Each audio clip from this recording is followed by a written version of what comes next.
Good morning, darling. I brought you some breakfast. I made the bacon just the way you like it. Well, you're in my house, of course. Oh, right. I suppose you wouldn't know. You see, Uh, yes, you are tied to the. Oh, wait, no, please don't scream. Please, please, please. Oh, you're screaming. Baby, please. It really hurts my ears. The walls are soundproof anyway, so it doesn't even. Please? That's it. If if you don't stop screaming this instant, I'll eat your bacon. Yeah, that's right. No bacon for you. Oh, that worked. I wasn't really expecting. Sorry? Who I am? Honey, don't you recognize me? I suppose it was a few months ago, but even so, it's not every day you save a girl's life. Oh, so you do remember. Well, I don't know how you saw that night, but let me tell you how it looked from my perspective. I was walking down the street at night, exactly like you're not supposed to do. I don't even remember why at this point. I just remember seeing those men come out of the alley towards me. I was terrified. I didn't have a weapon with me. I truly believed I was about to die. And then you were there. I don't know where you came from, but you didn't even hesitate. Two big, tough, dangerous men, and you just went straight at them. Although, you're not small yourself. Wow. Sorry, sorry, I got distracted. Anyway, you got between me and them and you drove them off. You didn't even know me. You didn't have to do anything. You could have just kept walking and not gotten involved. But instead, you stepped in. You were my hero. What really stuck with me from that night wasn't even how you fought, though. It was how you made sure I was okay afterward. You were bleeding and bruised, and you asked whether they'd hurt me. I started crying, and you held me in your arms for the few minutes it took for me to calm down. You even walked me to my car, a couple of blocks in a direction you weren't going, just to make sure I'd be safe. At this point, I knew I'd found the perfect man. Strong, brave, gentle, kind, protective, and really handsome. I was in love. So well, you probably remember what happened next, don't you? Yeah, I did. But you turned me down. You just flashed that wedding ring on your finger and said, "Sorry, sweetheart, not a good idea." I have to confess, the first thing I thought was, he's loyal too. Could he be any more perfect? But then I realized what it meant. I could never have you. I mean, I could have tried, I suppose, but I don't want to be a homewrecker. Yes, I know I kidnapped you, but that isn't why. Please, just let me keep telling the story. You might not like these next bits, but I have to tell you them. You have to hear some of it. You'll know what that means when we get there. So, after that night, I knew I had to see you again.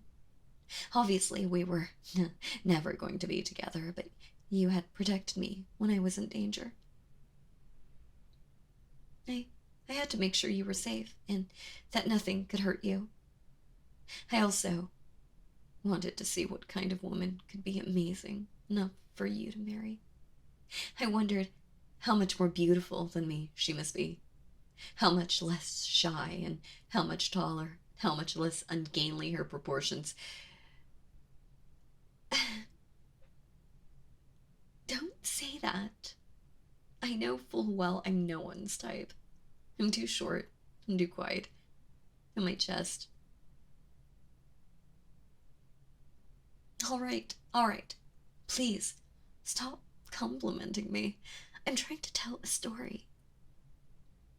It does feel nice to hear that from you, though. Anyway, I found you on the internet. You made it harder than most, but sure enough, all of your information was there. Name, age, marital status, home address. The internet is kind of a terrifying place. Oh, and don't worry, I made it much harder for anyone to find your dad in the future.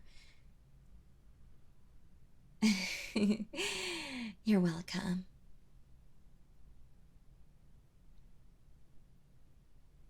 Well, I wouldn't call it stalking. I was just trying to keep you safe. But I suppose I did follow you around some and watch you when you didn't know about it.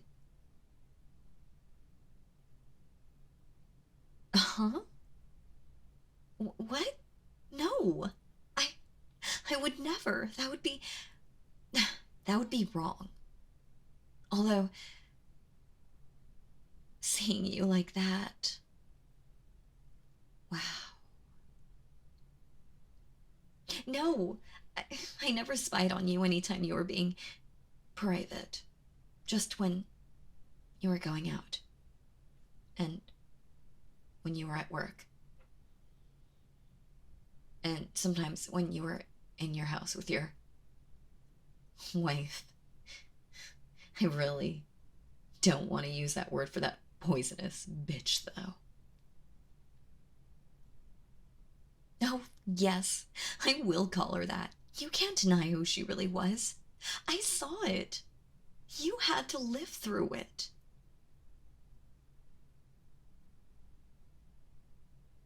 No, no, it wasn't okay. She was abusing you. Everything she did. She hit you all the time. Always, or it wouldn't leave a mark.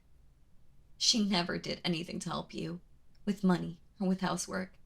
Every time you try to confront her on anything, she'd twist the situation, make you feel like you were the bad guy. I saw the time you said you wanted a divorce. That walking fecal contamination had the audacity to threaten to accuse you of murder. You, the abused one. You had no choice but to stay with her.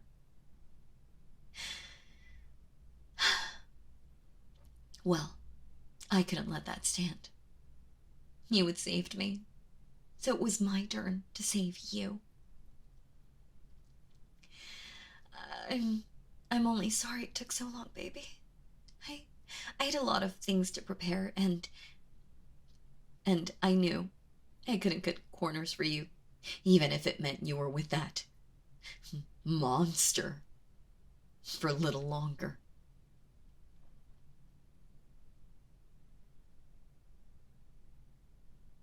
Yes, and now you're tied to my bed.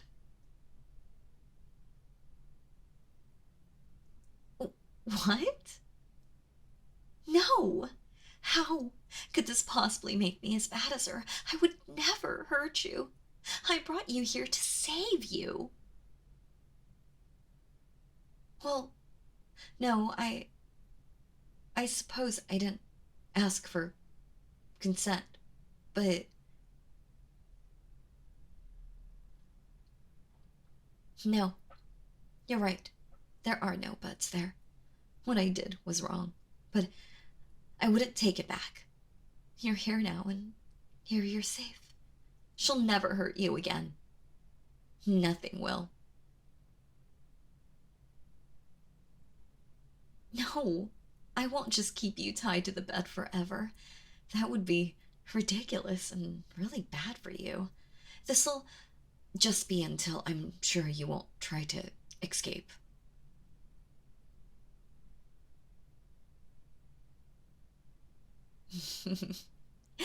Oh, your wife won't think you ran away. She won't think anything of the kind. She's not really thinking much anymore, if she ever did.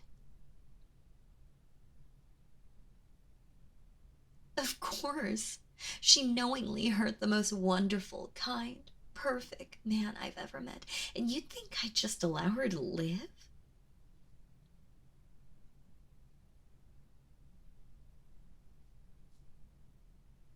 You know, you say that, but you don't sound very sad. You know she deserved this, and you know your life will be better without her, even if you never admit it to yourself.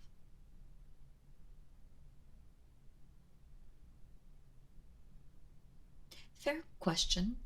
I suppose kidnapping you doesn't really count as protecting you from her if she can't hurt you anyway. But I figured that if she mysteriously disappeared, it would look way too much like you had something to do with it.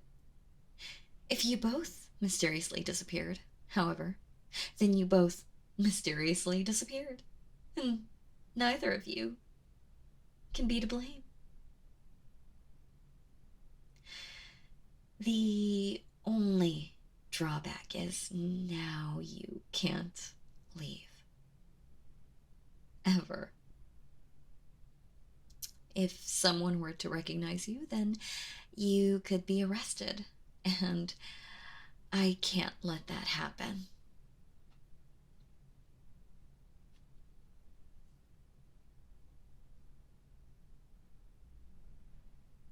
Yes, I know it's not the ideal situation,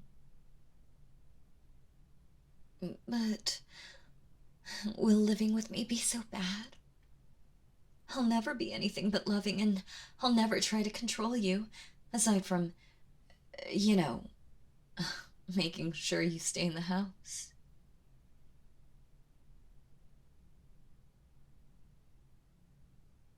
Your friends? Your family? Your friends laughed when you tried to tell them what your wife was doing. They aren't your friends.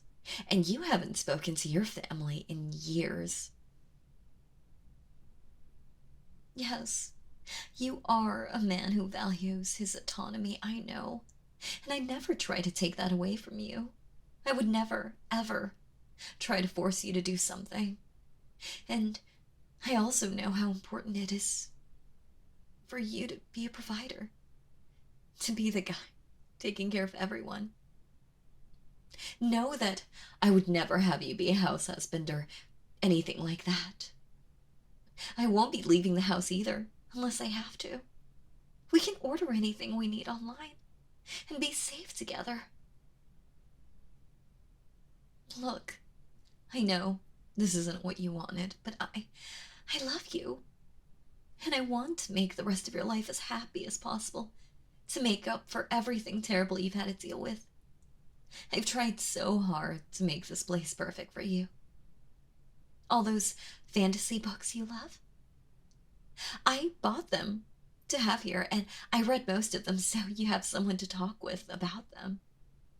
I did the same with a lot of your favorite shows, and may I just say, you have impeccable taste in media. The books you like are so well written, and I'm going on a tangent. I put in a home gym so we could both keep exercising without having to ever leave the house. The kitchen is state of the art so I can make you your favorite foods. I have all new technology for you, with all your important data from your old devices uploaded. Yes, that even includes from the console your wife smashed. There's even a part of the house you'll be able to lock down completely. For when you don't want me around.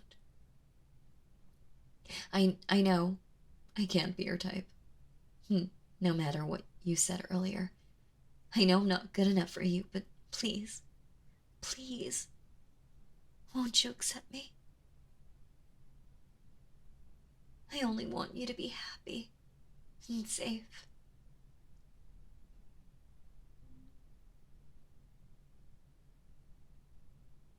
No answer. Then I'm sorry. I should never have. You will? You'll stay? You're willing to stay with me? Even though I... No, damn it, don't give him any reason to leave. Oh, you've made me so happy. I just... Oh, I'm sorry. That was crossing a boundary. I shouldn't have... It's just that I've been imagining doing that for months, but that doesn't...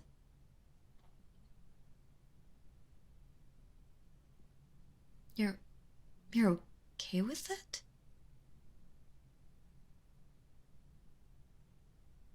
But, well, maybe we shouldn't yet. It probably wouldn't be appropriate. Oh, I'm really sorry about this. Really, I am. But I don't think I can untie you just yet. I know you're honest, I know you're honorable, but I can't be certain you're not just trying to get away from me. You're going to have to stay there for now. But I love you, and I think you'll grow to love me. You shouldn't be there for much longer than a week, and anyway, it's a comfortable bed. Now, we've been talking for a while. Your breakfast might be a little cold, but it should still taste good. I can feed it to you, and then we can do something nice together. Ooh, maybe I can read to you. What's that book you were in the middle of? Gardens of the Moon? Well, it doesn't matter what we do, as long as we do it together. You saved me, and now I'll be here for you. Always. Now, breakfast.